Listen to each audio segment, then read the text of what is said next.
अस्सलामुअलैकुम। तो जी आज बनाए हैं मैंने हैंडमेड घर पे सैंडविच। इसको थोड़ा सा दबा के खोलना पड़ेगा। मेरे जो ब्रेड थे ना ज़्यादा बड़े थे, ये देखें माशाल्लाह से।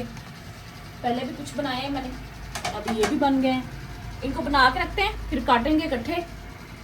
इनको दरमियान में से आपको पता है, ये देखें बहुत गर्म। तो जी आते हैं जी, मैंने इसका पेस्ट जो बनाया है ना वो है जी वही सब्जियां बेसिक जो घर में इस्तेमाल होती हैं। आलू बॉयल किए, साथ में चिकन बोनलेस चिकन बॉयल किया, साथ में टमाटर सब्जी मिर्ची काट के, धनिया सब्ज धनिया और पुदीना उन्हें काट के पीठी बना ली जैसे आलू के पराठे के लिए हम बनाते हैं। इसमें ज़रा चिकन ऐड कर लिया। आपको जो जो सब्जियां पसंद है आप वो लगाएं। रात का बचा हुआ अगर सालन है तो वो भी लगा सकते हैं। ये देखें, बाद में एक ब्रेड पे मैंने लगाया केचप और एक पे लगाए मायोनीज और उसमें भरा ये सारा मटेरियल। और ये अब मैं इसको बंद करने लगी।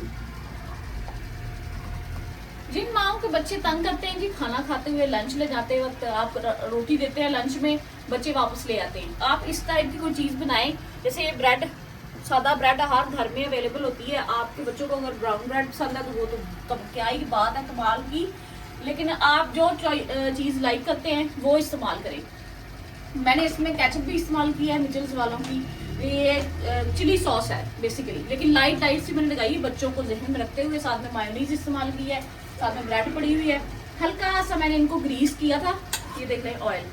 हल्का सा मैंने इनको साइडों पे ऑयल लगाया, जो हिस्से मशीन के साइडों पे आने थे, ऊपर वाली साइड पर और नीचे वाली साइड पे ब्रेड दोनों उनको मैंने ग्रीस किया हल्का सा। उसके बाद मटेरियल मिक्स किया, सारा लगाया और लगा।